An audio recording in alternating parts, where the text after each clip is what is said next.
睇下先。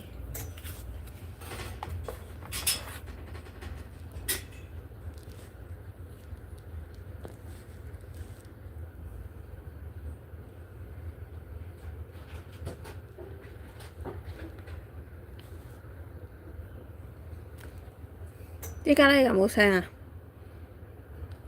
頭先唔知點解冇聲。哎呀，佢走鬼咗添，睇唔到佢。仲有呢個翻嚟先。你過嚟啦！你走去邊啊？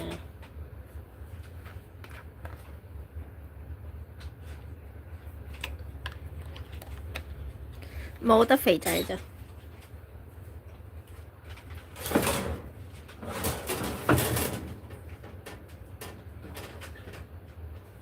肥過嚟啊！肥，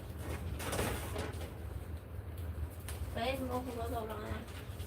你都唔啱同佢哋。我俾嘢你食，我一陣間俾嘢你食。你行翻過去先。係我一陣間，我一陣間俾你。你行過去啦。我俾兩兩你好冇？佢哋最中意睇你食嘢。有咩啊？有聲係嘛？頭先可能嗨到個仔。都係攞啲嘢食先。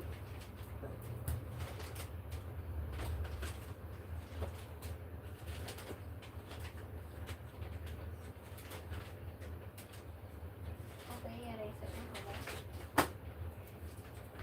係，我俾嘢你食。你行埋去先啦，我哋要望住你食嘢㗎嘛。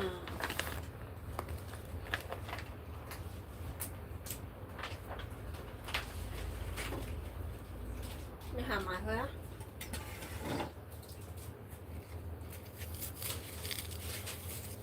我俾雞碎你好食好唔好啊？係咯，要睇唔到你㗎，你喺嗰邊，你要喺入邊先睇到。呢度，呢度。嗯。喂，過嚟呢度。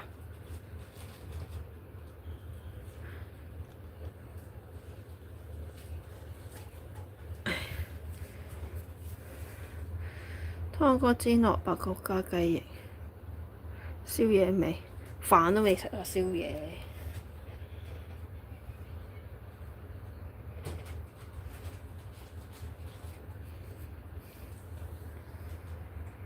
做咩頭先啲人入返嚟未啊？唔知點解頭先冇聲。飯都未食啊，宵夜。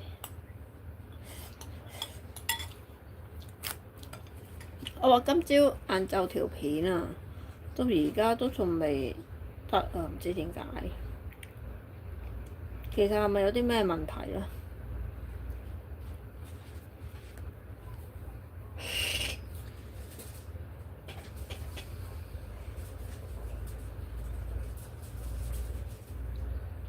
？5分鐘前嗰個係咪睇唔到啊？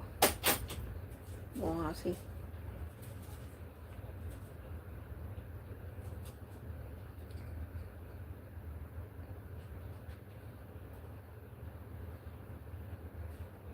唔係依個喎啫。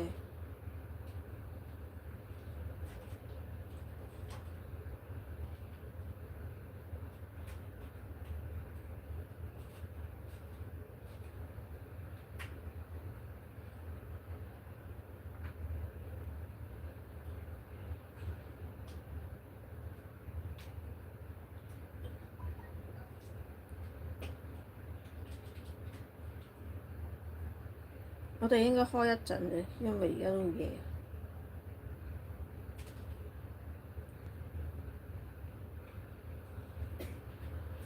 入咗去啦，睇下先。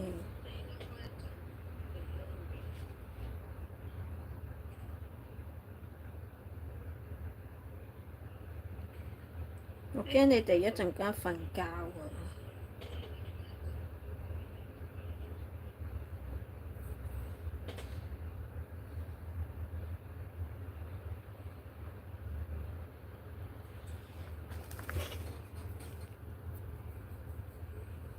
有又翻嚟，我去沖涼先。次次都係呢個時候沖涼㗎，好笑啊！佢咧其實呢幾日都有少少，但係咧因為佢係瞓喺咩啊？佢就唔係瞓喺地下嘅，但係有個仲有個位跳上去瞓嘅，佢就成日淨係瞓喺嗰度。咁個廁所咧就係喺隔離嘅。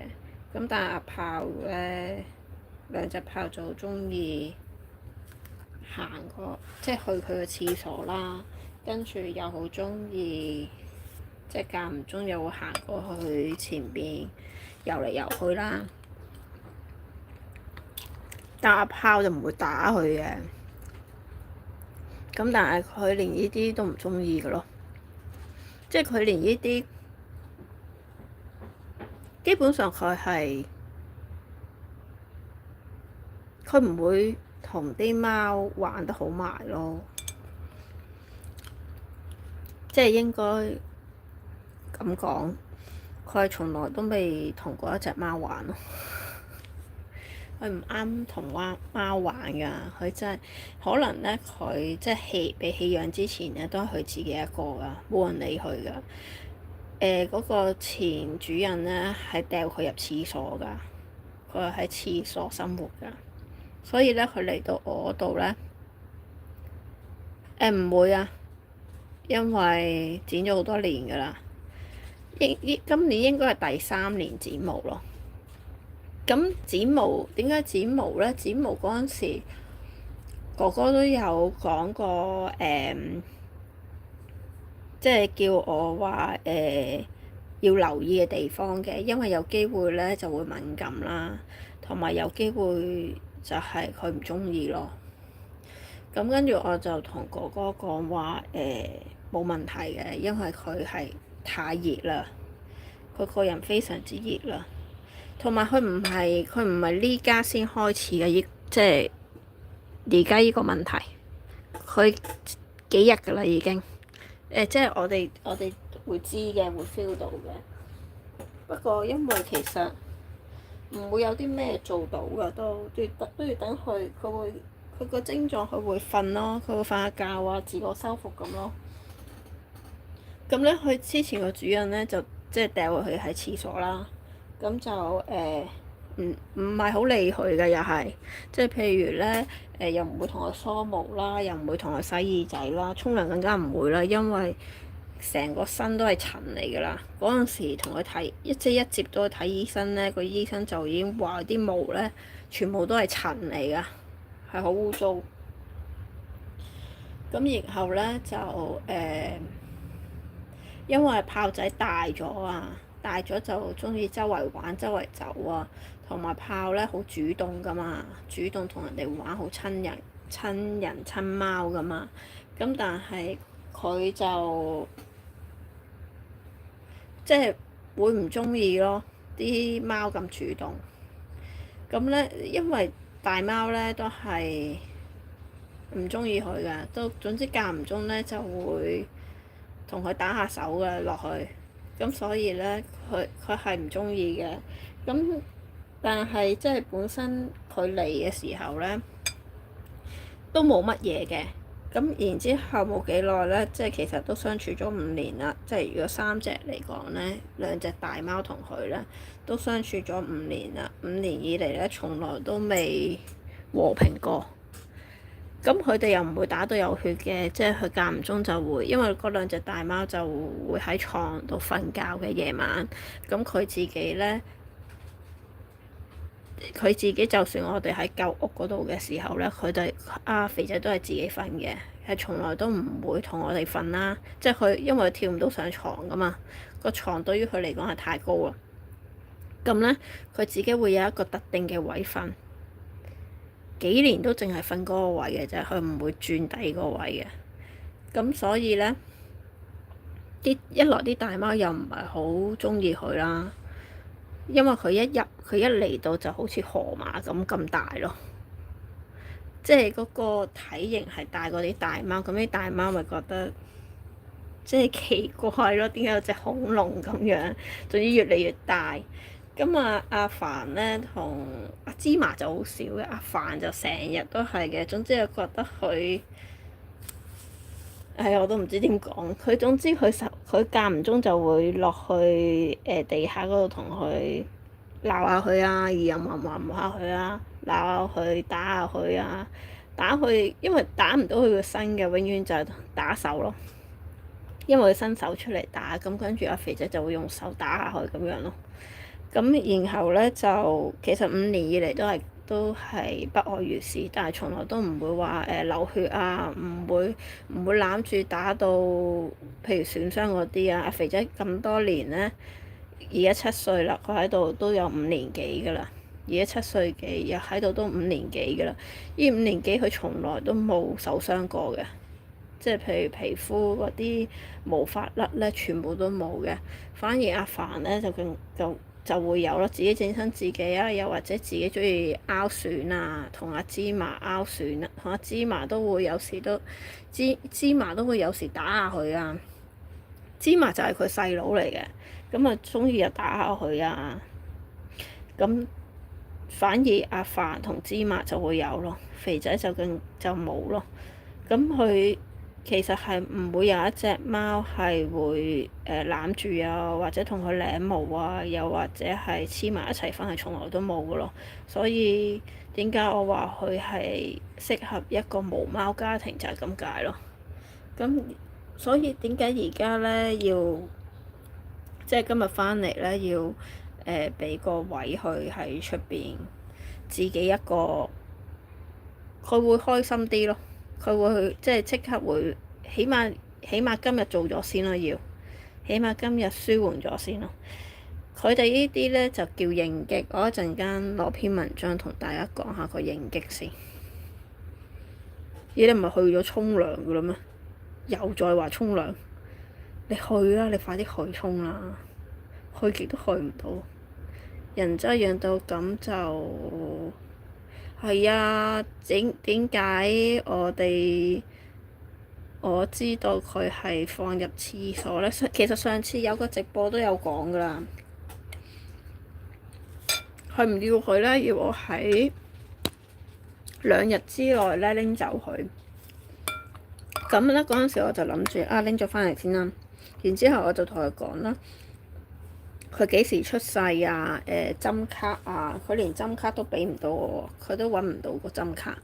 跟住我問佢佢會唔會有啲毛巾啊，或者公仔啊、貓棒都應該有啩？我心諗，我諗住咧叫佢拎住啲啲嘢咧，咁佢聞到陣味咧，咁啊冇咁驚同埋冇咁唔開心啦。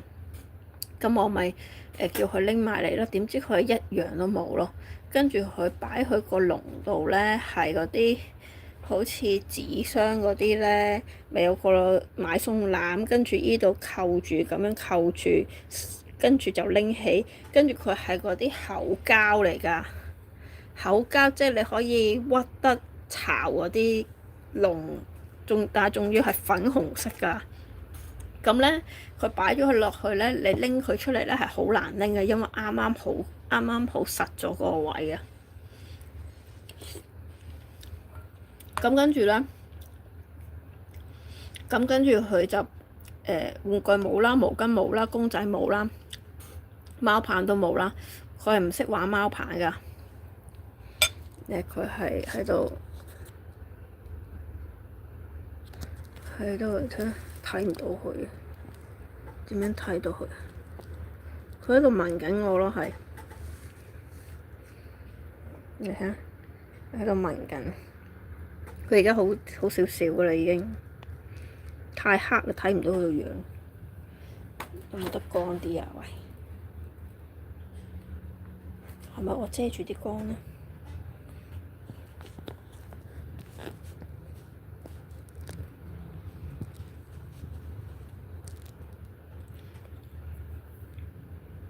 ？Scoop 係邊個？David Rose 係邊個？唔識你哋幾個喎？咩料啊？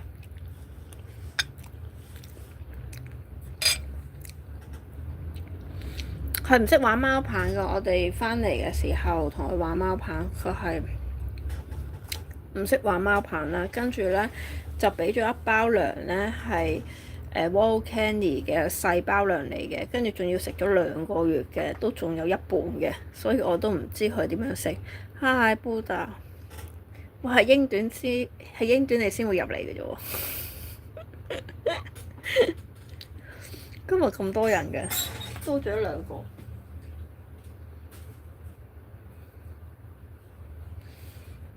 咁然之後咧，咁咪俾啲乾糧佢啦。咁第一日都係食翻自己啲乾糧先啦。佢係唔食噶。我最記得啦，佢唔食咧，我就好似落街買咗 K9 罐頭俾佢咯。咁啊食 K9 罐頭啦。K9 大家知唔知係咩啊？突然間唔記得個牌子。玉泥嚟嘅嗰隻罐頭係幾好噶啦，已經即係比起肉絲係幾好噶啦。佢入咗去瞓啦，入咗去入邊瞓啦。見唔見到入咗入邊瞓？咁咧但係咧佢食 K9都屙咯，肚屙爛添，即係佢腸胃唔好啊，已經腸胃非常唔好啊。咁我係諗住，咁所以咧，其實由我做暫託咧，接啲 BB 翻嚟救咧，其實佢都會發一次㗎。因為嗰陣時咧，就算佢喺房度瞓咧，咁有 BB 喺度就唔會俾佢出嚟，唔知啲 BB 有冇病啊嘛。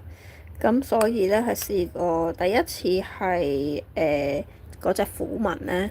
就喺出邊，咁又嘈啦，咁又唔俾佢出嚟啦。佢就第一次發咯，第一次發嘅時候咧，就好快已經血尿啦，直情一出咧就已經血尿嚟噶啦，一灘屙血嘅血尿。咁英段咧，我接佢翻嚟嘅時候咧，我已經即刻去一啲群組度 study 下啦，因為頭嗰2隻咧都係唐貓嚟噶嘛，咁。你唔係諗住去養呢個名種嘅時候，你都要 study 下究竟有啲咩要注意嘅地方。咁就入咗一個英國短毛貓嘅群組啦。咁嗰個群主咧就好犀利嘅，就繁殖開英短嘅，即係良性嘅繁殖英短啦。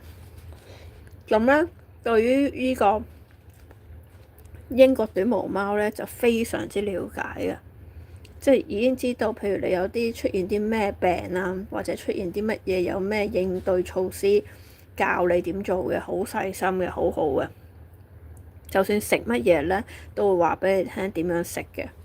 咁佢繁殖嗰啲英短咧係有證書嘅，有埋爸爸媽媽係邊一個，即係唔係胡亂地配種啊，即係搞到雜種，完全唔係嘅。個樣完全睇嚟咧，真係完全純正嘅英國血統嚟嘅。咁咧嗰陣時之前我已經學咗噶啦，就血尿嘅時候係唔需要睇醫生嘅。咁咧佢就教我咧，就食一種保健品啦，再加百香薰啦，即係好似嗰個嘢咁樣啦。擺咗喺度咧，滴幾滴精油咧，跟住佢咧就會好舒緩噶啦。而家係冇精油嘅，因為啲精油用晒啦。咁但係佢咁樣擺咧，佢已經即係你見到佢已經係有轉變咯。咁我唔知我係呃佢啲乜嘢啦，因為由呢個嘢係完全係為佢而設㗎。佢一擺咗呢個咧，佢就好舒服噶啦，即係冇咁緊張㗎，已經即刻。咁咧，嗰個治療方式咧就係食嗰個保健品啦。保健品咧，以佢嘅體重嗰陣時係5 kg 啦，即係5點幾 kg 啦，係食每一個鐘頭食10 ml 嘅嗰個保健品啦，就食6次嘅。咁然之後咧就用香薰滴精油5至6滴啦。咁直至到揮發晒嘅時候，如果你有時有血尿嘅情況咧，就要每日滴咯。每日滴一次咯，每日滴一次，每次滴5至6滴咯，兩樣嘢加埋，咁咧就唔會有即係去治療呢個血尿啦。咁個血尿就係因為應激而產生啦。咁好啦，個血尿嗰次我第一次試咗咧，係即係過咗1晚之後，因為第一次試係試6次啊嘛，即係1日6次啊嘛，要1日6次食咗，每一次食10ml啊嘛，個保健品液體嚟嘅，唔結嘅，好似水咁樣嘅。咁跟住食完之後咧，第2日已經咧啲血尿係已經淡晒色冇事㗎啦。所以佢哋全部英短入咗嗰個群組咧，係唔會睇醫生，唔會打針食藥㗎。佢哋嘅血尿咧，即係喺應激嘅嗰個反應，即係情緒嘅反應，叫做應激啦。應激反應入邊咧，嗰個液體咧係專門消炎作用咯，即係身體嘅發炎嘅症狀咯。咁佢嘅症狀咧就會成日去廁所或者滴滴仔啊，有血尿啊嗰啲嘢咯。咁完全係出自係因為環境改變啦。即係等於貓嘅情緒病咯，坊間咪講貓嘅情緒病就係嗰啲嘢嚟咯。咁佢會因為環境改變啦，譬如佢會覺得自己失寵啦，又覺得地位俾人超越咗啦，呷醋啦，類似嗰啲嘢咯。又或者廁所唔乾淨咯，好多。我要查翻嗰個咩先？我有冇睇漏大家嘅信息啊？我睇下有冇漏咗啲信息先。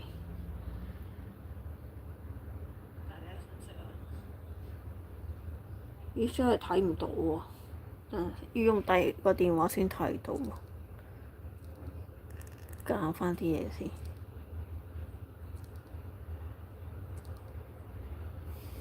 頂唔順我瞓覺，現在掛機，聽朝要去睇醫生。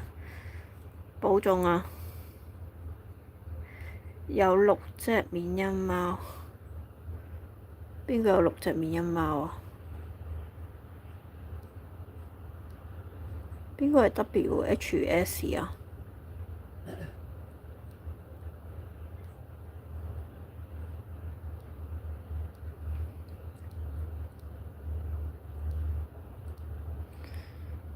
我今晚要陪到佢幾點啊？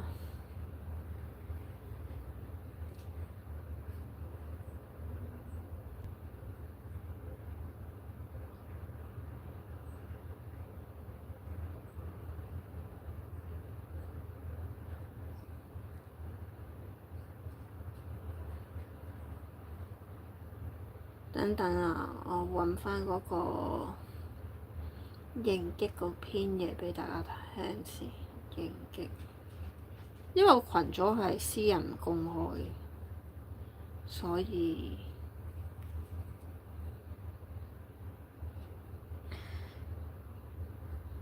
什麼是應激反應？應激咧，即係指機體嘅各種對外界刺激因素所做出嘅適應性反應嘅過程啦。它是一種全身性嘅適應性嘅反應。輕微狀態下，它有時會有好處，但有時係有害嘅。簡單嚟講，可以把應激理解為壓力或刺激。我啲 friend 嚟㗎，但我見唔到你嗰個 friend 講嘢喎。Hi 外母，我見唔到你嗰個 WHS 喎。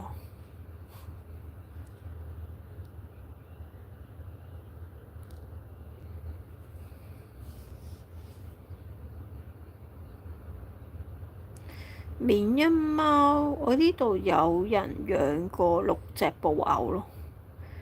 緬因好似好長毛㗎。當動物受到外界環境變化嘅刺激時，會立即產生一種相應嘅反應，並逐漸適應新嘅環境。如果不能適應這種刺激，就可能在生理同埋心理上產生異常，甚至可能發生疾病。即係咁樣嘅應用咧，即係佢就阿炮係一個刺激佢啦，所以咧佢就適應唔到啦。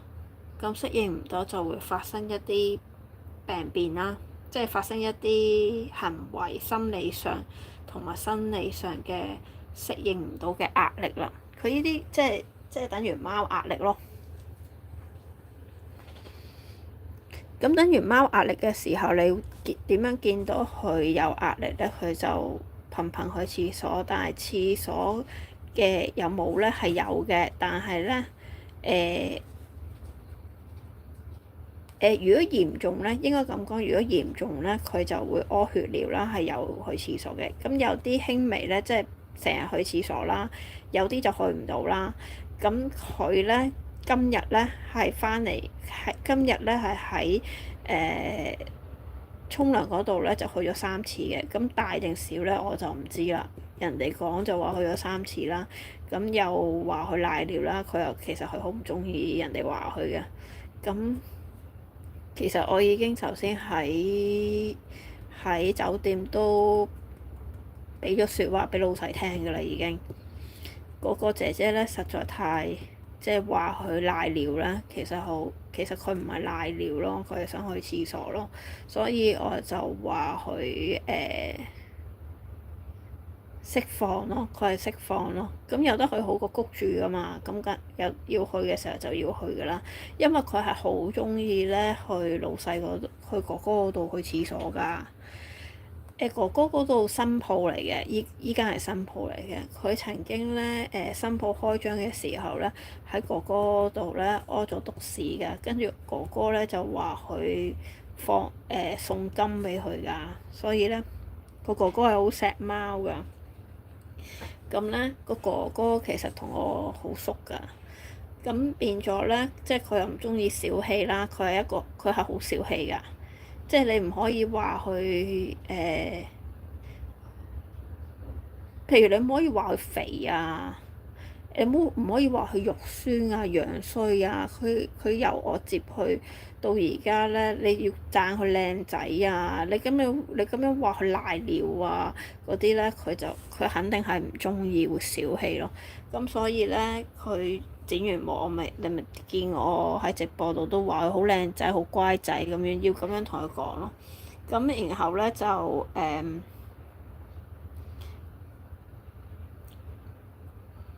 佢跟住就翻嚟咧，就成日想去廁所啦，即係行嚟行去想去廁所啦。咁你見佢而家瞓咗喺度咧，就已經舒緩咗好緊，即係佢自己身體會自我修復、自我舒緩嘅。咁每一次咧，我都係第一晚就會，即係第一晚發覺佢咁樣啦。咁跟住到第二晚，如果食咗啲保健品或者聞咗香薰咧，就好好多噶啦。咁有一次咧，佢係屙血尿嘅，咁然之後咧。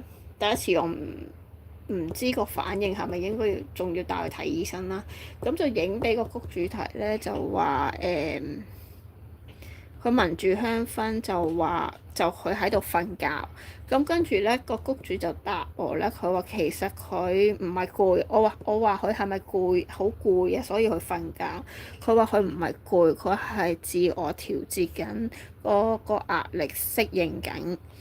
咁就佢就聞住香薰就會覺得好平和啊，好釋放啊，好舒服咯。所以佢而家咁樣瞓緊咧，唔係佢眼瞓咯，佢係自我即係釋放緊咯。佢頭先咧個頭咧係望住嗰個香薰，聞住個香薰，佢好中意個香薰㗎。俾咗一隻人後悔啊！邊個係 WHS 啫？咁你講呢個人，佢哋知道係邊個嚟㗎啦？我啲 friend 嚟嘅 WHS，咁你唔叫佢俾隻你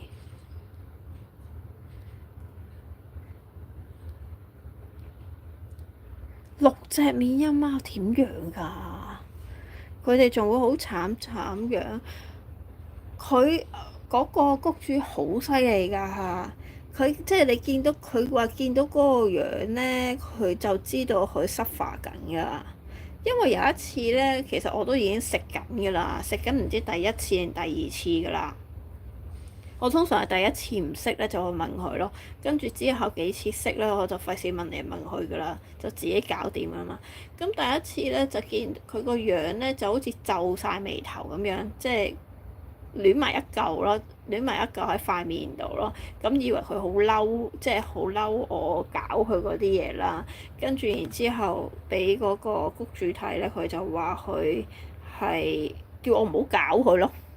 佢話叫我唔好理佢，唔好望佢，由佢整咗喺度，由佢唔好騷擾佢咯。佢話佢好緊張咯，而唔係你睇咗佢嬲咯。覺得使唔使返工嘅嗰個人又乖又只搞掂㗎啦。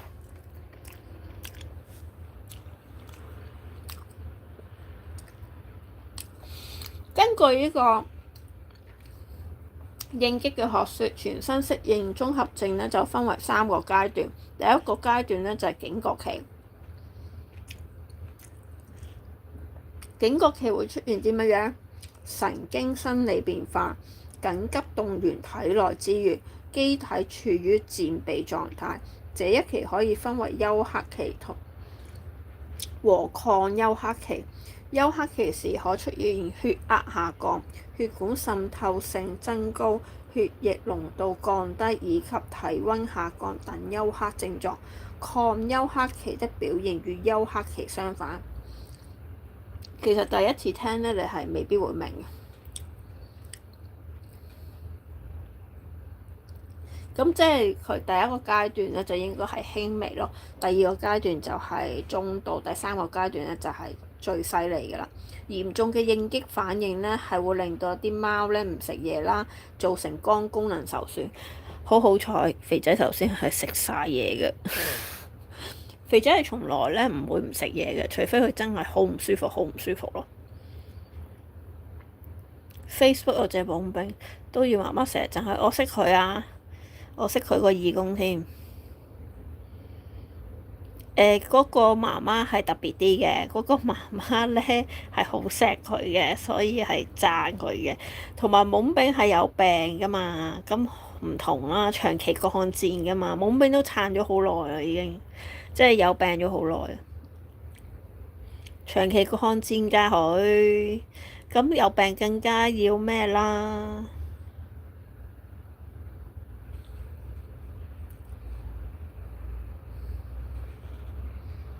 因此，動物如果遭受壓力或者刺激的反應時，我們先會做自我調整。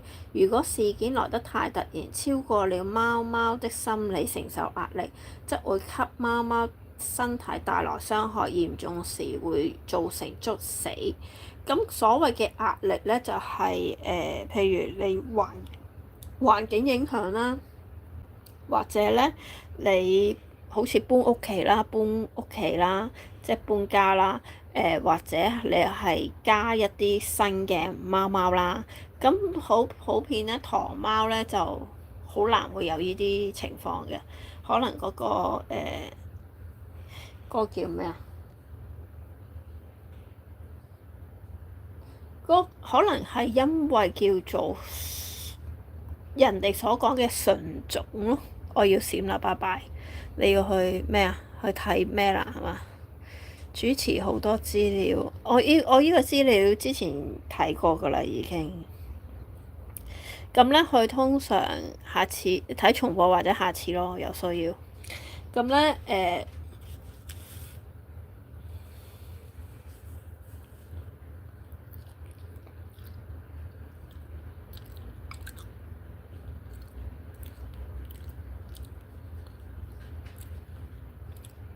佢通常咧係啲壓力啦、壓力影響啦。我支水點解唔見咗嘅？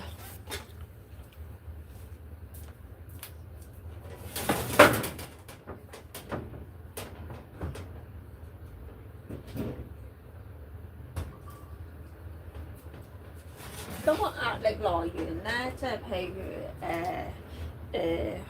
去旅行啦，即係你主人唔喺身邊啦，環境變咗，即係可能搬屋啦，跟住加咗新嘅貓貓啦。咁通常咧就係一啲鳴種嘅貓貓會發生，例如英短係最常見嘅。咁港短咧，即係唐貓咧就好少發生嘅，可能佢嘅叫咩啊？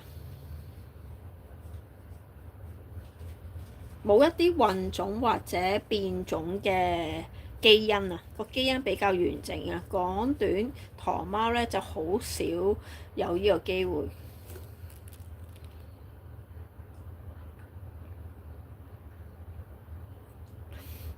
名種貓咧喺呢個貓嘅基因裏邊咧係有呢個叫咩變異嘅，喺佢哋嘅角度，所以通常咧都會發現喺呢個英短嘅身上，尤其是藍貓好多都即係好多例子都有。等我睇下先，又好似停咗添。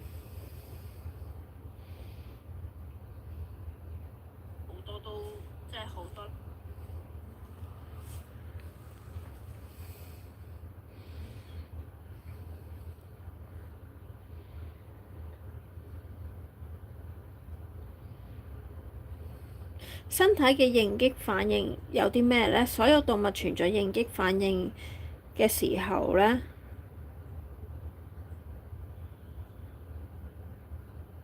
咁佢嘅作用呢就唔會過分強烈，亦都唔會過分持久。咁引起應激嘅將有利動員機制局限於身心，有利於他們有效地應付日常生活中各種突如其來的困難局面。譬如天氣突變，貓咪突然覺得不愛活動是一種應激反應。比如有時貓咪玩曬一整天，遇見外來人之後，貓咪突然間就會好暴躁啦。呢啲都係應激嘅反應，而且屬於正常嘅反應。這類反應有助於貓咪適應生活中各種變化，對它們有利。發現貓貓嘅新表現產生變化時，首先要注意外界因素是否變化。了解造成應激反應嘅外界原因，即係你一定要知道係咩原因令到佢有呢啲變化啦，先可以喺根本上解決應激反應問題。此外，主人如果將貓貓帶去醫院冇劇烈運動，亦都冇任何病理表現，但測試體温始終高於正常的體温都係一啲應激嘅反應。咁如何預防有害嘅應激呢？就係防止外界環境溫度忽冷忽熱啦，唔好突然將一隻貓貓喺炎熱嘅空氣嘅戶外帶去一個冷氣房啦，亦都唔好喺個冷氣房度帶返去突然間好熱嘅空氣啦，咁樣就會產生應激反應，會造成貓貓嘅身體不適。也不要每一天同貓貓相處嘅時候都要注意，唔好突然間嚇親佢啦。如果有行雷啊、放炮仗啊、汽車噪音咁就會令到貓貓嘅情緒好不安啦，要及時安撫啦。安撫其實有啲咩呢？之前我哋都講過，可以用貓草啦，或者可以用香薰啦，又或者可以用貓嘅擦劑嗰隻費特蒙嗰隻香薰啦，好多診所都用。咁就安撫佢不安嘅情緒啦，並觀察貓貓係咪出現啲有應激嘅反應嘅徵兆，即係貓嘅壓力啦。避免陌生環境引起應激，即係譬如搬家嘅時候啊，又或者係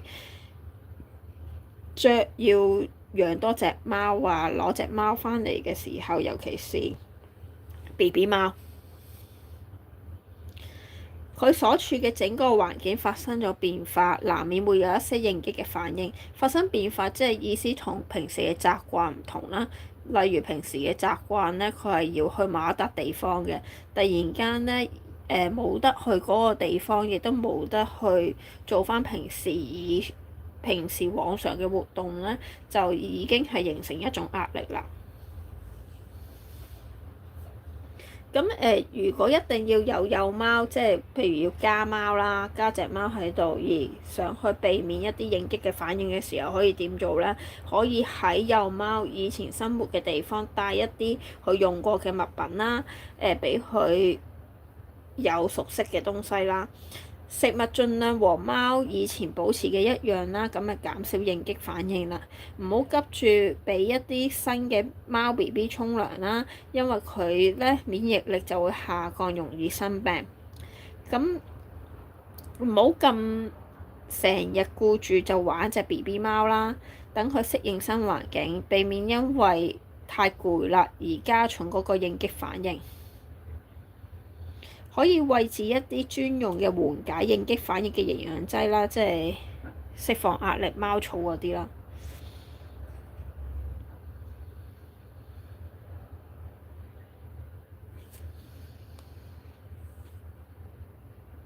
讓貓咪係即係如果你係轉咗新環境嘅時候，你就一定要令佢覺得有安全感，即係要陪住佢咯。好大回音，點解？肥仔之前受咗好多苦，又唔係好苦嘅。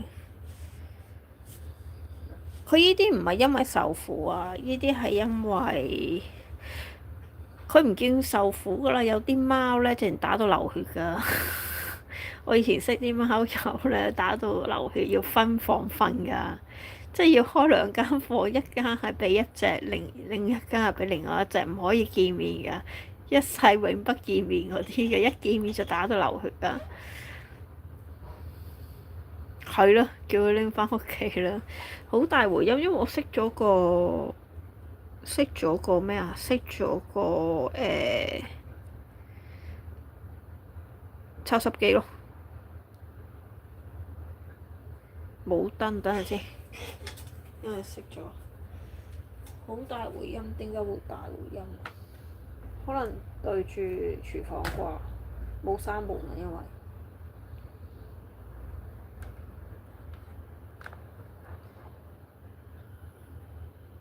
咁我插呢個咯。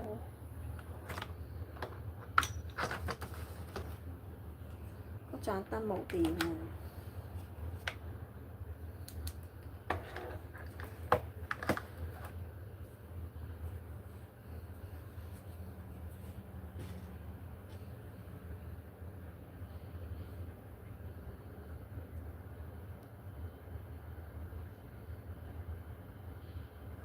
爸爸邊個貓啊？你瞓覺啦咩？我去咗沖涼，冇聽到明天重溫。冇啊，都係講啲資料啫嘛。係啊，唔係啊，琴日個隧道啊嘛，要吹返乾佢啊嘛。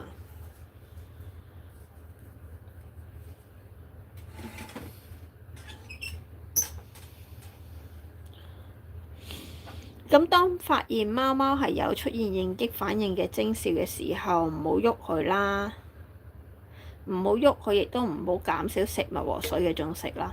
咁第一次咧，咪有佢有應激嘅，即係貓壓力啦，俗稱所講貓壓力。應激係一個名詞，好啲嘅名詞，即係比較多其他嘢去涵括咗，所以我哋叫應激啦。咁咧第一次咧，我就轉咗啲嘢食俾佢。佢食緊生肉噶嘛，我就轉咗食凍乾。咁咧就係非常之錯誤嘅，俾人鬧咯嗰次。因為咧，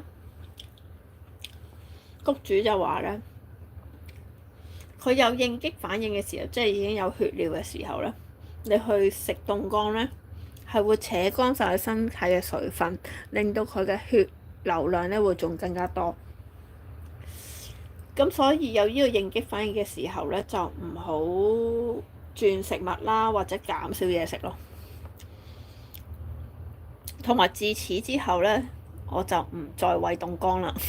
即係有時我都會，譬如我買下啲罐頭或者凍乾返嚟，即係如果啲生肉整唔切嘅時候可以餵或者零食啦。但係自嗰次之後，我就一次都唔買啦凍乾。咁鬼嘢食乜嘢？食飯啊，飯都未食，大佬。你知唔知服侍一隻貓咧，仲難過服侍一隻狗啊？服侍一隻貓真係好多嘢搞。佢頭先又要頻頻去廁所滴滴仔咁樣咧，屙得個少少嗰啲沙的一嚿仔，又唔係一大灘喎，但佢又要去喎。咁而家佢咁樣瞓咗喺度唔去咧，就其實自我修復緊好緊咯。因為我頭先餵咗一次佢食保健品，咁可能同埋開咗香薰，但係其實個香薰係冇香薰㗎，係得水嘅咋。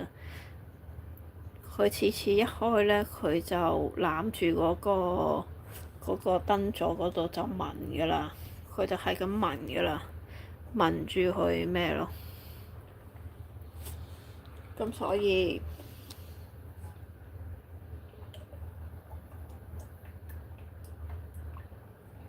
佢呢啲通常咧一兩日就會好㗎啦。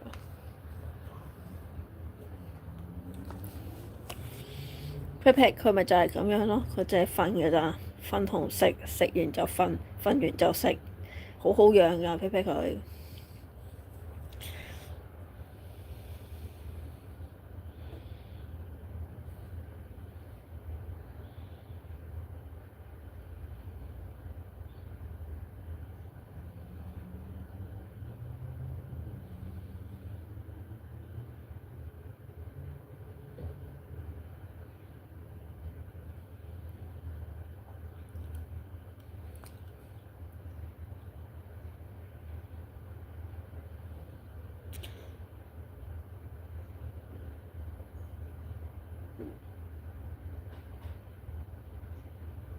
呢個咪即係嗰個，等等先啊。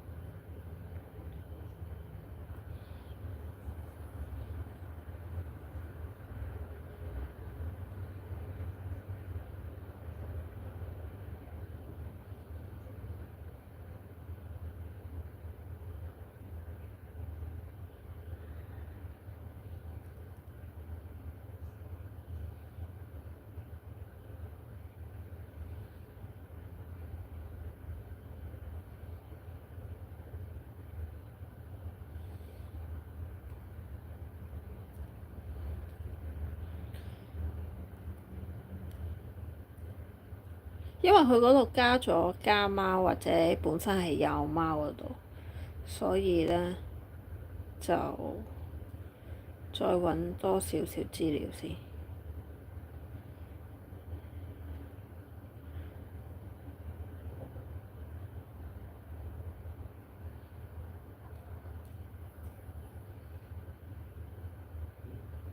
當貓咧應付對外界環境嘅改變，即係佢適應唔到個改變嘅時候咧，咁佢就會覺得係威脅啦，而出現嘅全身嘅反應，我哋稱為應激啦。症狀咧就包括焦慮啦、煩躁啦、喘氣啦、心跳加速、顫抖。咁咧，阿肥仔咧就淨係出現個煩躁嘅啫。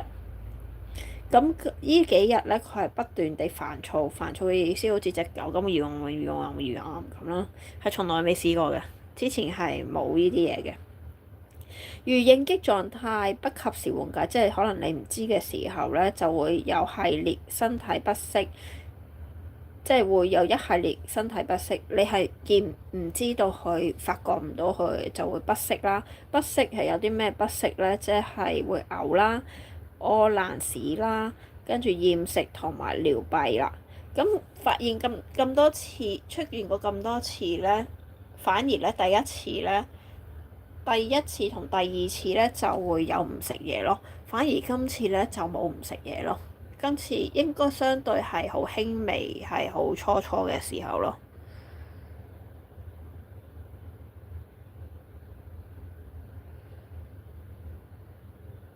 唔得㗎，阿肥仔係唔可以有貓家庭㗎啦，已經係咁樣。咁大個現實喺度，你仲唔明啊？佢唔可以有貓家庭㗎啦。我泡貓喺度都唔得咯，你仲話要適應有貓家庭，一定唔得㗎啦，冇可能㗎啦已經。即係如果我要俾人拎走佢咧，係一定要冇貓家庭咯。你又撤回咩信息啊？有咩信息唔俾人睇得啊？咁咁好啦，跟住咧就係急性應激還可能發展成慢性應激，並且誘發嚴重疾病，好似腸胃紊亂啦、肝腎損傷啦、免疫力低啦、貓瘟啦、貓傳腹。貓傳腹應該係腹膜炎啊，甚至可能會死亡嘅。所以咧，應激喺貓裏邊咧就不能夠忽視啦。咁呢個應激咧就屬於個情緒行為啦，即係貓嘅情緒行為啦。所以咧，養貓係好煩㗎。好似我係冇咁養狗咪好咯。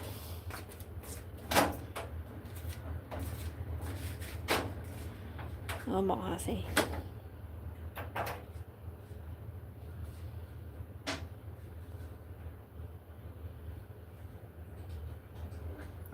嗱，咁我用翻阿肥仔個例子咧，咁佢依度咧就即係依個資料咧就好就係講咧生活環境改變啦，就好似頭先所講嘅，例如咧搬屋啦，或者咧強行留貓啊。依家好多人咧都好中意嘅，即係見到人哋啲貓可以出街咧，自己又想自己隻貓出街，就要強行要攞隻貓出街。咁明明佢唔中意出街㗎嘛？呢個就係咧令到佢產生壓力嘅來源啦。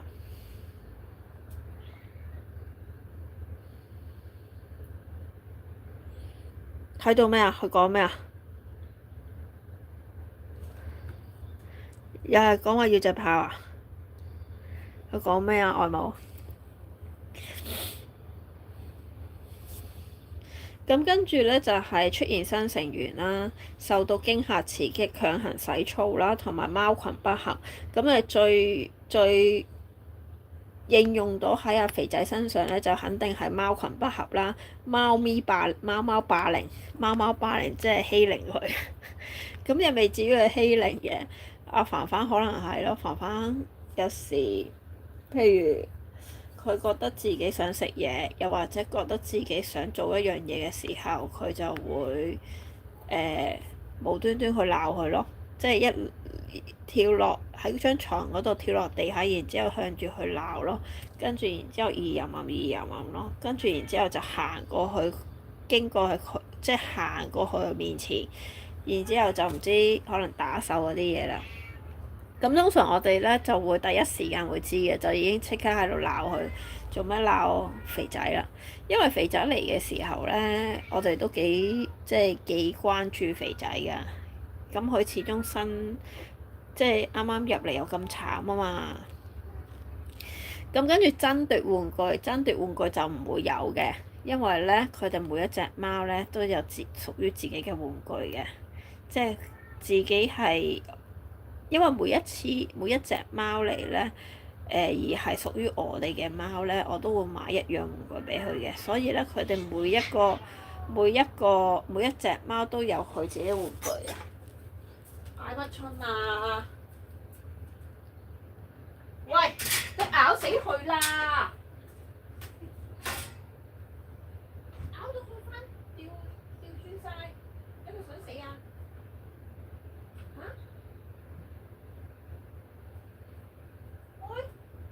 妹喺邊啊？妹有冇事啊？妹，阿妹，你可唔可以反抗下？妹嚇，過嚟啊！有冇事？望下我先。你嗌啊嘛，好冇啊？嚇！成陣佢臭口水味啦！你可唔可以嗌下妹？啊？咁即係成日運動噶咯喎！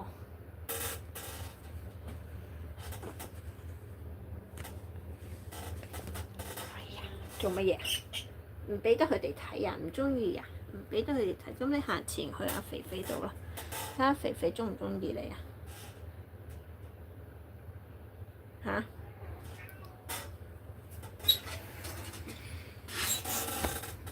咁佢講咗啲咩啫？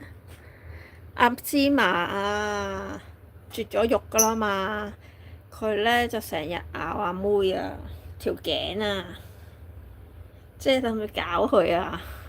咁阿妹咧就，總之佢阿妹就俾佢搞咯，成日俾佢咬咯。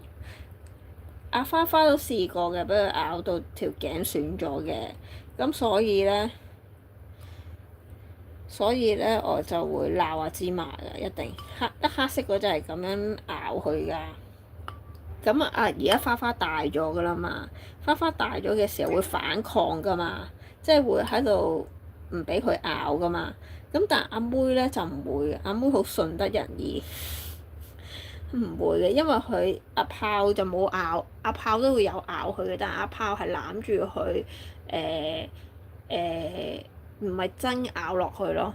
但係阿芝麻咧係直情咧騎住佢咬咧，芝麻大隻啊嘛，係啊，所以我唔中意佢咬，一人咬到損晒，好煩㗎。同埋我成日話你都絕咗育啦，搞咩啫？你俾佢哋望下啦，好唔好啊？一過嚟啊！做咩俾佢哋望下啫？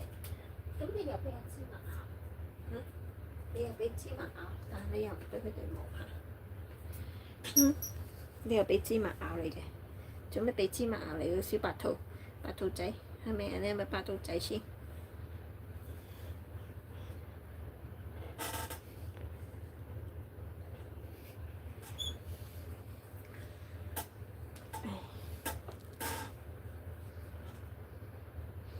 唔准食啊！嗰度啲嘢嚇，你一人翻入個籠度啦，我快佢又咬你啦！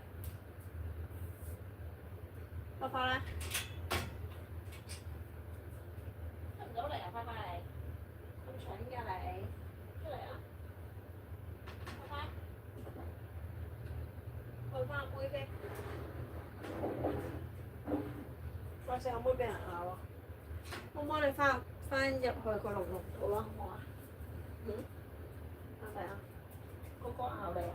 咁衰，打佢啫。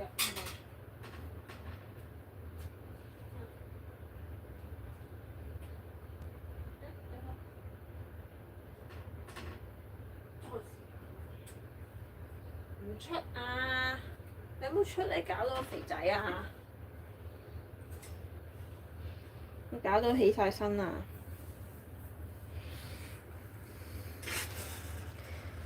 佢講咗咩啫？喂，佢喺我度講嘢，大佬。喂，佢喺我度講嘢，然之後又 delete 信息，然之後你又話唔俾我知咩料啊？咩意思嚟㗎？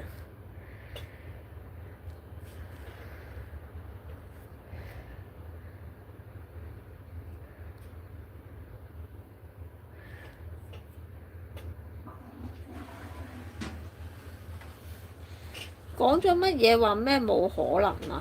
即係咩意思啊？又係攞個炮仔走啊？諗住嚇？我唔好啊！唔好啊！唔好搞佢啊！你睇下佢咪就係咁主動咯，所以咧，唉，又嚟啊佢。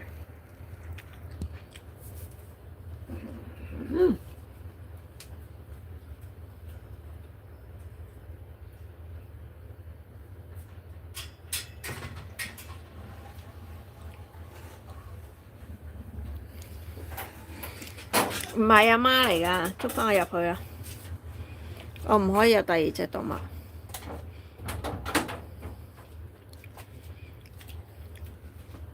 花花錫佢啊！花花錫阿肥仔啊！翻入去啦，花花！翻入去啊你！唔得㗎，真係10幾年。唉，總之狗又會妒忌，貓又會妒忌啊！呷醋啊！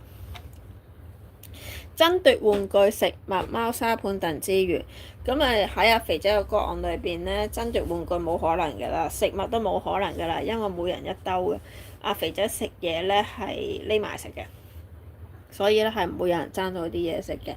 貓砂盤就可能有，因為嗰個廁所咧就喺肥仔瞓覺嘅地方隔離嘅啫。咁但係咧，阿炮咧佢哋會即係都會行去廁所嘅。咁因為你冇得控制佢哋去邊個廁所，唔去邊個廁所噶嘛，開放噶嘛個廁所，咁所以咧係會有機會即係因為呢個原因咯。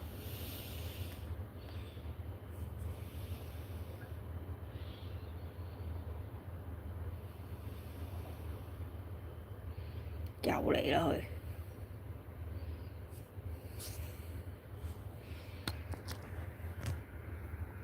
佢，又嚟啦，又嚟搞屎棍啦佢，返入去啦。係啊，通常都係廁所問題嘅，譬如廁所唔乾淨啊，多數都係即係呢種貓多數都係廁所問題咯。廁所問題同環境問題咯。廁所又唔係嘅，因為咧，其實我已經係有3、4個廁所噶啦，同埋我啲廁所咧唔係豆腐沙噶，咁就變咗咧就唔會太污糟噶，即係話唔會話因為你冇鏟沙而去有問題咯，而去唔到廁所或者覺得隻廁所污糟咯。同埋咧，肥仔嘅廁所咧，正常咧係得肥仔同埋最多係豹媽去嘅咋。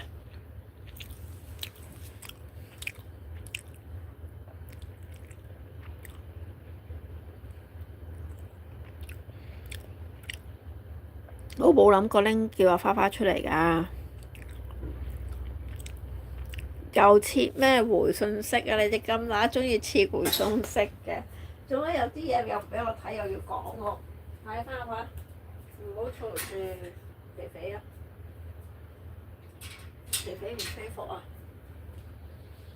你睇下佢就係咁樣，又喺度舐屎忽啦，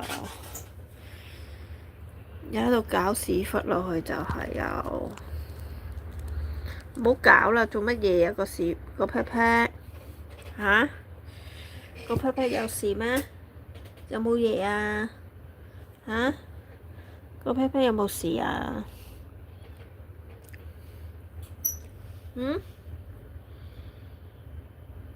有冇血尿？應該好乾淨噶咯，今日沖完啦。喂，你好似動物園館長，咩料啊？咩想嚇死肥仔啊？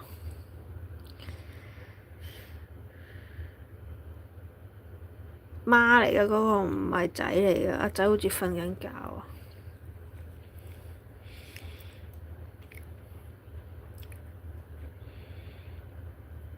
咁有啲貓咧就唔關注外界嘅，又唔中意喐啦，就好似肥仔咁。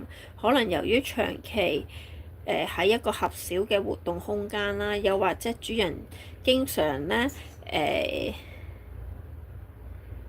經常見到佢驚咧，就好大聲鬧佢啦，或者責罰佢啦，造成佢恐懼心理啦。咁害怕犯錯，所以咧就中意匿埋啦。咁如果貓貓突然間變得精神唔好啦，食慾下降啦，眼睛又有分泌物啦，毛髮又唔清潔啦，有可能係健康出現咗問題啦。咁就要帶去睇醫生。呢度係教佢帶去睇醫生。我嘅做法咧就係跟翻個英短嘅群主咧，就唔好勾啦，唔出啊！今日勾咩啊你？咁跟翻人哋個群主食嗰啲保健品同埋香薰咯，香薰對於壓力係好有幫助。邊個叫啊？仲使問嘅？梗係阿炮媽啦，佢唔黐我一陣咧會死嘅。所以咧，你明唔明點解佢係翻唔到屋企㗎？佢阿媽成日咧好有自信地咧，覺得翻屋企咧一定會氹得掂佢。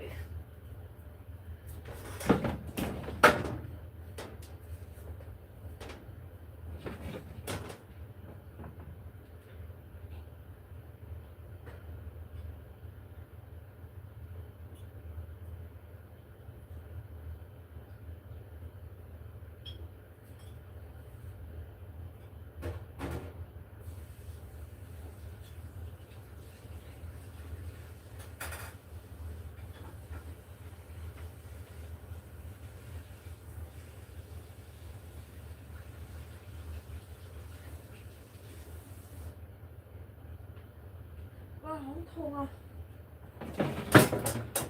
你食啲生產性搞到呢個又痛，條頸又痛，呢個位又痛翻。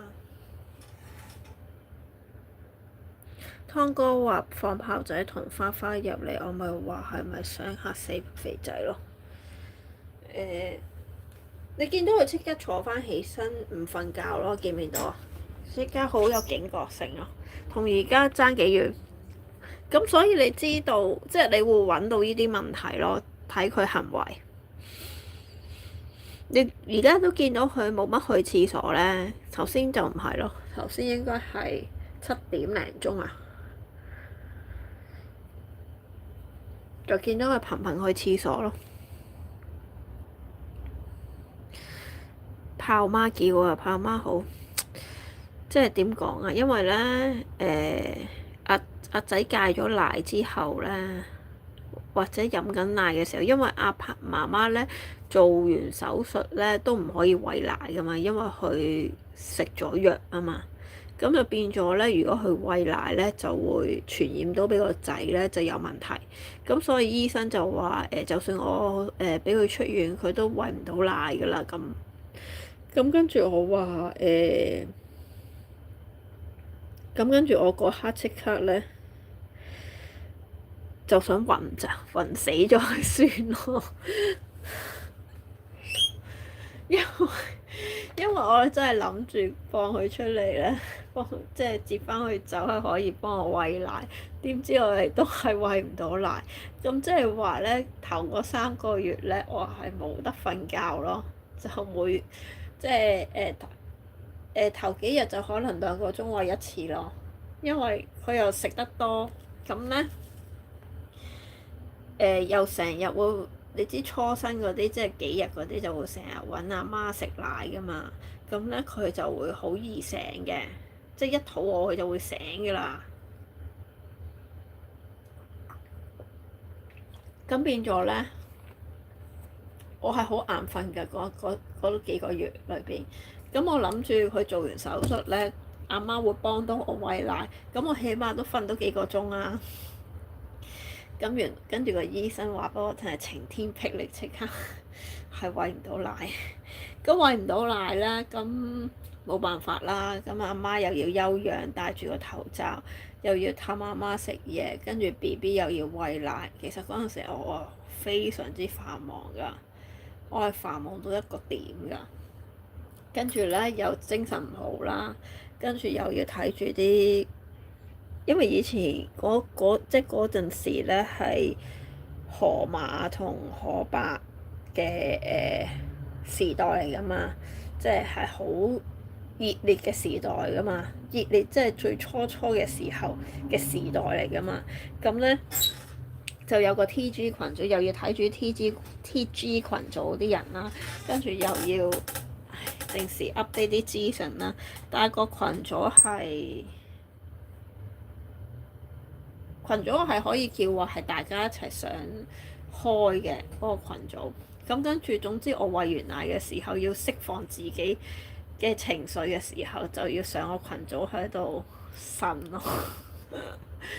跟住佢哋就會有時會 update 啲資訊咁啦。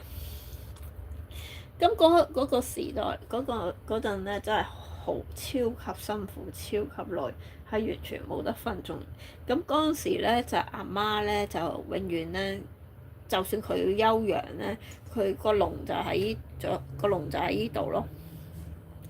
下邊咧就係個大籠，就係阿媽瞓嘅；上邊咧個細籠就係 B B 瞓嘅，因為 B B 淨係需要個細嘅啫嘛。咁變咗咧，阿媽要出嚟去廁所就係喺依度啦，即係個廁所一模一樣，就喺依度下邊啦。咁然之後咧，阿媽咧就會擒上去望到個仔咯。咁然之後，阿媽就其實就好有安全感嘅，即係知道個仔喺度啦。咁然後咧，佢就永遠咧，阿媽咧就永遠就陪我喺度瞓。咁即係陪我做嘢啦，又陪我餵奶咁樣喺度瞓啦。所以咧，佢就慣咗每一晚咧，佢都要出嚟揾我咯。所以佢一定會嗌㗎。焦慮症。邊個焦慮啊？你講緊阿豹媽焦慮啊？佢就嚟抑鬱㗎啦！見唔到我，佢總之一定要揾我㗎。佢永遠咧就算佢肚餓咧，佢都唔會食嘢先㗎。佢一定要揾咗我先，覺得佢自己舒服啦，跟住佢先會食嘢㗎。好恐怖㗎！但係佢個主人永遠都覺得咧，佢有機會，佢實會氹得掂啊！嗰隻女，我話蛋撻，你點樣返屋企啊？你咁樣，你返到屋企嘅時候唔會有人攬住你，唔會有人俾你嗲㗎咯喎。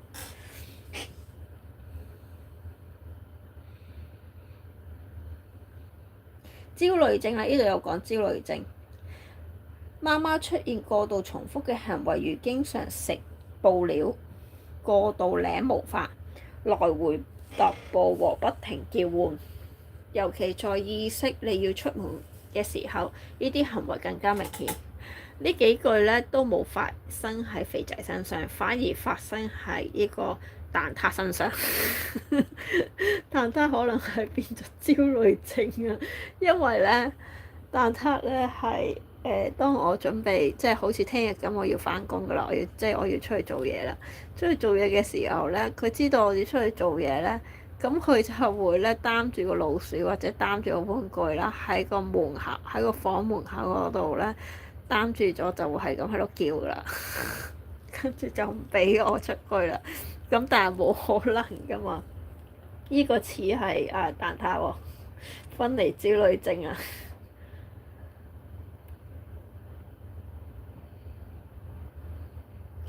咁主人可以做啲乜嘢咧？就係要俾適當嘅貓爪板佢啦、玩具啦，每日有食物同水源啦。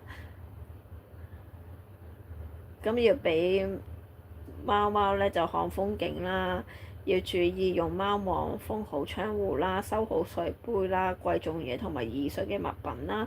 主人亦都應該每日抽15分鐘去陪貓貓玩啦，有效緩解貓貓嘅焦慮情緒啦，仲可以令到貓貓更親人、更活潑啦。咁就玩下啲逗貓棒啊、波波啊、繩啊，令到即係同寵物要互動下啦。佢講嘅焦慮症，但係我覺得佢講呢個焦慮症唔係喺肥仔身上，係喺蛋撻身上。蛋撻係好鍾意玩波波咯，波波啊、老鼠啊，要你掟個波波同老鼠出去咯。係咪冇人講嘢㗎？定係我又睇唔到啲信息啊？哇！老鼠啊，要你掟個波波，放人哋出嚟。放佢出嚟，佢就會搞下邊個㗎啦，搞下呢個肥仔㗎啦，跟住肥仔會扎起身㗎啦。你頭先睇唔到嘛？肥仔即刻會跳起身㗎啦。所以咧，因為今日影佢咧，就冇得放佢出嚟。睇下佢有瞓。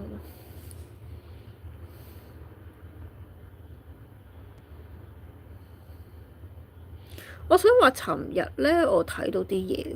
尋日我哋咪講食緊真花生，即係咩啊？但係我唔記得去邊度揾翻喎，尋日睇到嗰啲嘢。啊！我記得啊，尋日我哋咪講緊某一間餐廳嘅店鋪貓嘅。咁我落完播之後呢，就又唔係我揾嘅，就見到啲嘢咯。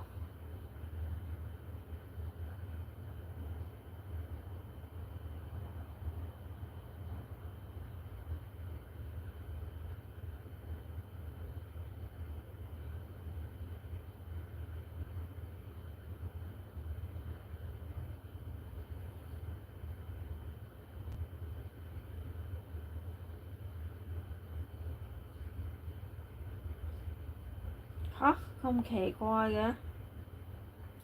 咁你等我一陣先，等我睇下有冇人 delete post 先。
啊！就係呢個啦。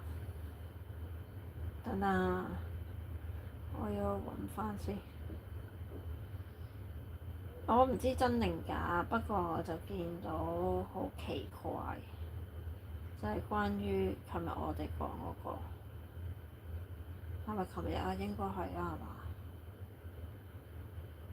冇話見到人大就大啦，真係要睇隻貓嘅性格，我覺得係。唔係最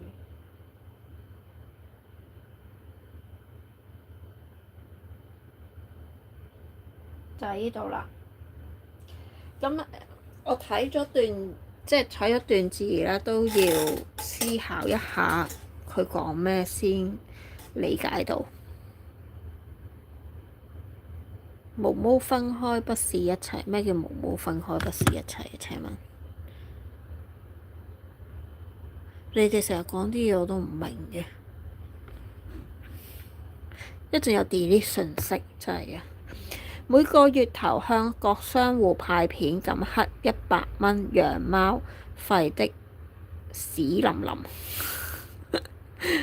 其實我唔係好太明白，開鋪做生意籌租金前所未聞，最終籌又籌唔到，黑又黑唔夠，暫時告別義工生涯。義工係另外其二個義嘅義工咯。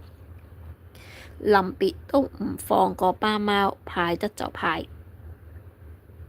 繼續做鋪頭貓啦，放養車死貓，你晚上瞓得着嗎？不應不應還須認，這就是鋪頭貓命運。跟住下邊就有啲連結啦，即係資料啦。原來有個鋪主群組呼籲人哋捐款，屎淋淋係咪真係有鋪主群組？直到有一日聽到其中一個店鋪嘅職員講，原來隻貓死得咁慘，就真係好後悔之前個月捐錢，雖然只係100蚊，但係助長咗啲人喺鋪頭放養貓。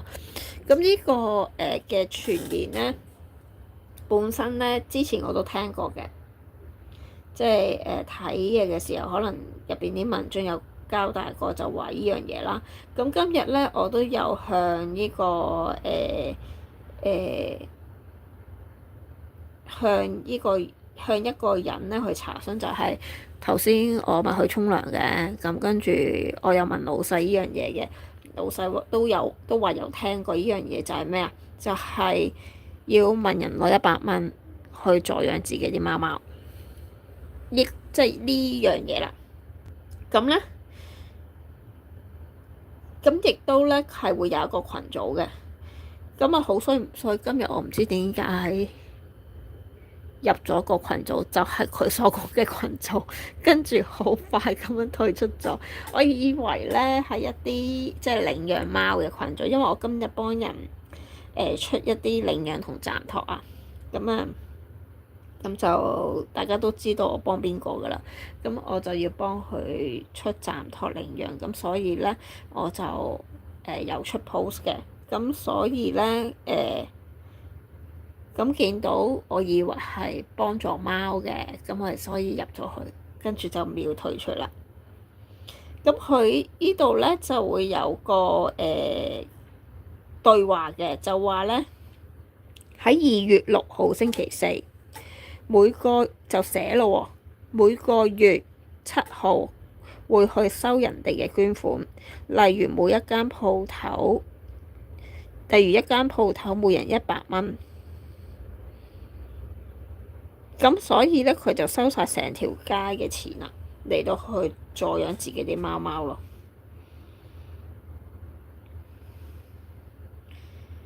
咁頭先所講嘅嘢咧，睇下先，可唔可以？我驚俾人話我亂講啊，所以我睇下可唔可以揾點樣俾你哋睇下。你要連續性睇我哋講乜至會明，你分開一段段睇嚟咩啊？喂，你哋班人一個講完一樣嘢，跟住又 delete 信息，然之後再講另外一樣嘢，跟住又 delete 信息，點睇啊？你問外母同屁屁啦，佢哋輪住 delete 信息啊，完全睇唔到。嗱，係有講嘅，即係唔係我作嘅，係有圖文並茂，仲有下邊仲有資料嘅。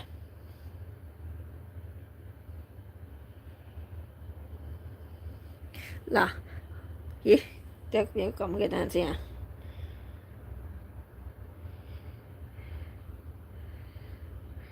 嗱，係有講嘅，唔係我作嘅。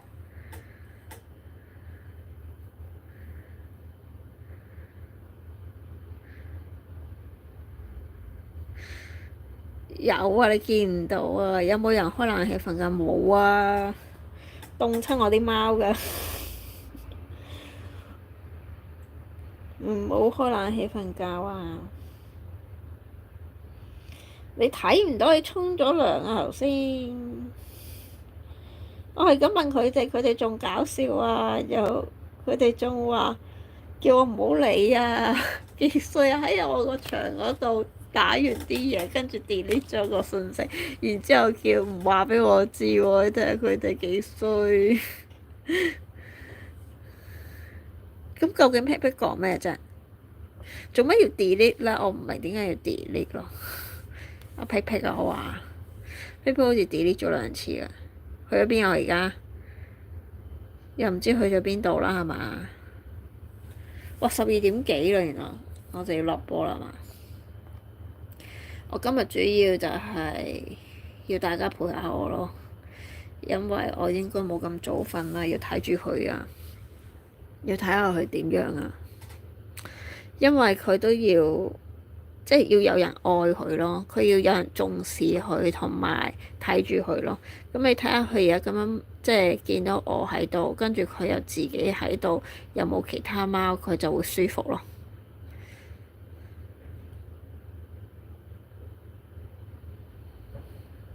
所以今日要睇住佢嘅。邊個教師拉佢出嚟揸？係啊，我都因為有錫着。咁凍冇開冷氣瞓覺，係咯？點解你要開冷氣啊？你發燒啊？你係咪有病啊？因為佢想開冷氣咯，定係佢開緊冷氣咯？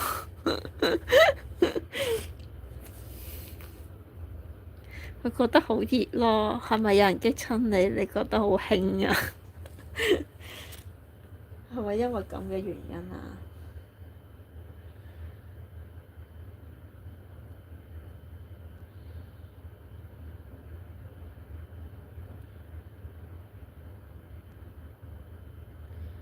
嗱係啊，頭先嗰段聽唔到聲嘅直播都搞掂，依個直播都仲未搞掂。究竟依個直播咩事啊？發生？你幾時先會搞掂畀我睇啊？請問，我想知究竟你發生咩事啊？你可唔可以話我知？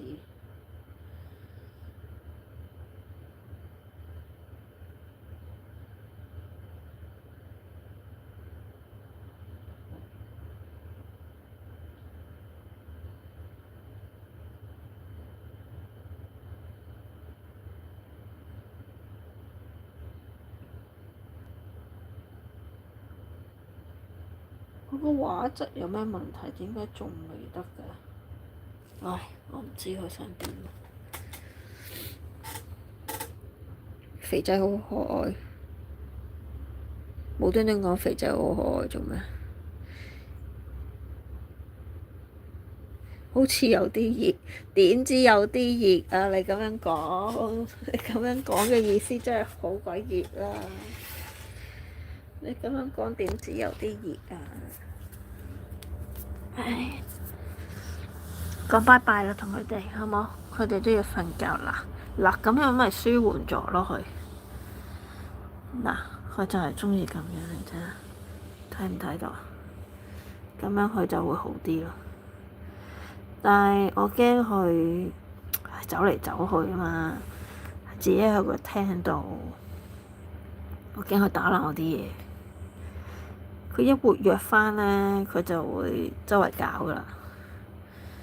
我驚佢跳上我，聽唔聽到啲鼻鼾聲啊？聽下啲鼻鼾聲。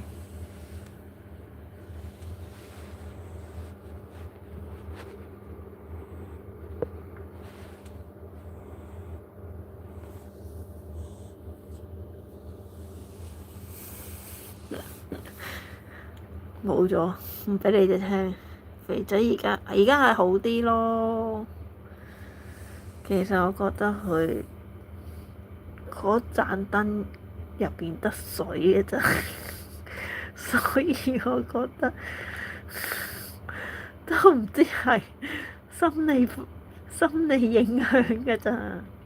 因為啲精油用晒啦，未買返一支啊。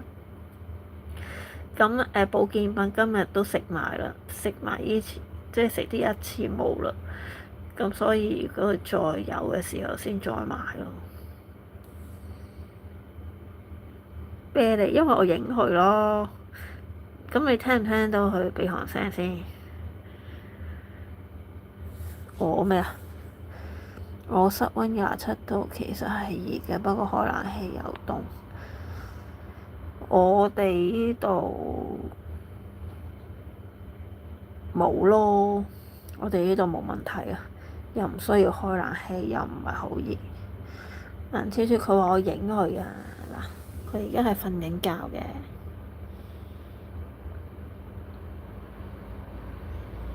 其實佢哋生活都係好簡單㗎咋。P P 係咪走咗？已經。佢哋可能去聽咩啊？同阿湯聽咩啊？聽阿邊個啊？因為好似逢12點開啊嘛，我都唔知而家12點幾。佢其實可能乖過你，隻麻煩咯，因為食飽就瞓，瞓飽就食咯。係啊，碧珠可能瞓咗，佢唔係要去聽咩嘅咩？咦，我講你即刻出現喎，犀利喎！講你個名即刻出現，你真係隻手仔屈住㗎，好搞笑㗎！佢條尾唔似隻馬尾咩？佢哋次次嘅佢哋次次嘅造型都係咁樣㗎。隻手嗰啲毛咧，呢度就冇睇嘅，睇個身咯。咁然之後咧，就條尾有少少毛喺度咯。跟住嗰度咧就冇晒毛咯，好似隻馬嘅尾咁咯。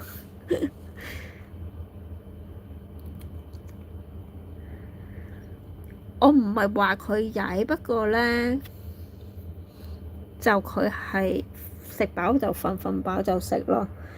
咁佢又唔會騷擾你，佢又會自己喺度瞓咯。阿僻喺咪度啊？叫阿僻諗諗佢真係。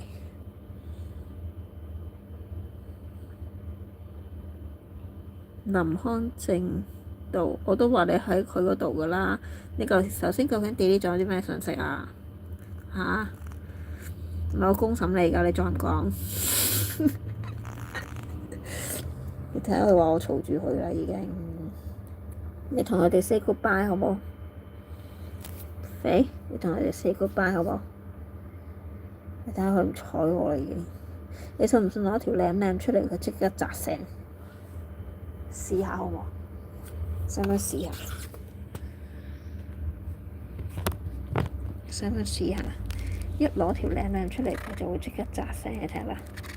未攞？你望住啊！好搞笑㗎佢。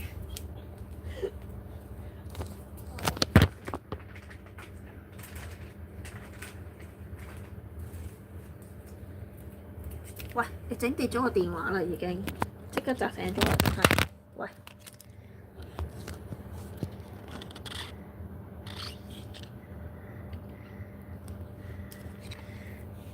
你睇下佢，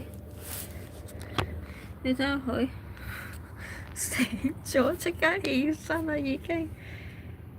你睇下佢嗱，係咪好搞笑啊？變魔術咁啊，係咪好搞笑啊？但我唔想畀你食啊！你好返先好冇？好返先好冇？好返先好冇？麻煩會搞鳩我搞咩啊？係啊，佢真係會自己瞓嘅，你睇下佢。佢一見到我去攞咧，係啊，係好搞笑啊！隻眼都唔同啲嘅，你睇下佢。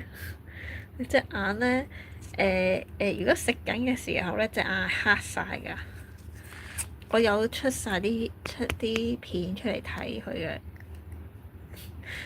佢即刻會黑晒㗎隻眼。我隻貓一見我坐低就埋嚟肚摸唔摸佢就鬼晒咁嘈，有時都會覺得好煩。但佢唔會咯，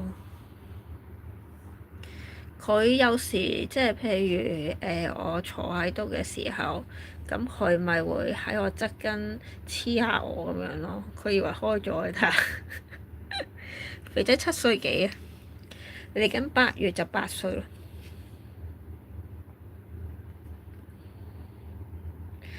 咁佢唔舒服啊嘛，費事啊！第日再食過，畀個貓坐去聞下咯，一係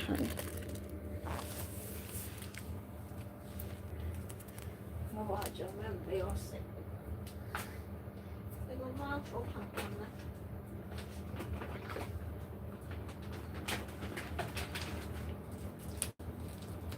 呢度。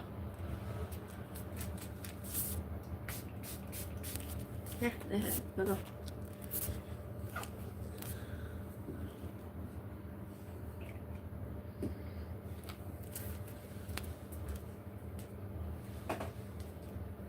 嗰度啊，整到啊，整到佢條尾，係啊，你快啲返去嗰度啦。嚇！又冇電，電都冇埋啦。要落波啦！你快啲拜拜佢哋啦！喂，去邊啊你又？搞死人又會食佢個心笑人哋，唔好行嚟行去唔知做咩，仲以為佢得3、4歲，咁真係後生定唔後生啊？睇落。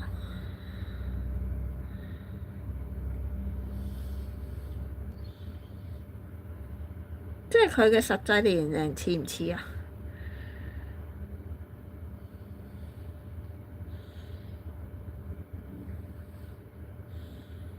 我唔會喎，想話俾你知，因為已經試過幾年都係咁嘅。因為我要引佢影相咧，佢成日咧影相好似啤住我咁樣咧，咁我就會用啲舐舐引佢影相，所以咧佢已經試過無數次慣晒㗎啦。你睇下個肚腩，嗱佢就知道冇嘢食咧，咁就要舐嗰個貓草啦。係啦，仲要擰轉頭望住你，係咪真係冇嘢食㗎？好好笑。細個啲人，即係佢唔似7至8歲啊！我突然間 tune 唔到佢講嘅意思，覺得佢似3、4歲。咁即係佢仲係好後生㗎嘛？慘咩？即係慘！又唔見你話我慘，我今晚要陪佢唔使瞓啊！好滑，好舒服啊！你睇下似唔似馬尾？唔似咩？似一隻馬尾。面的唔係啊！佢聞住香薰啊，同埋嗰個佢舐嗰個貓草嗰個嘢啊！喂，你今日咁晏嘅，你唔使返工啊？聽日？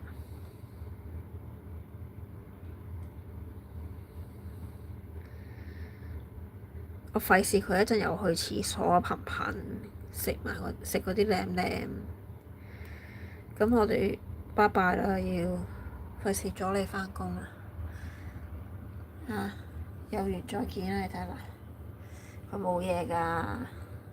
我話有得食咪食咯，遲早都會有得食㗎啦。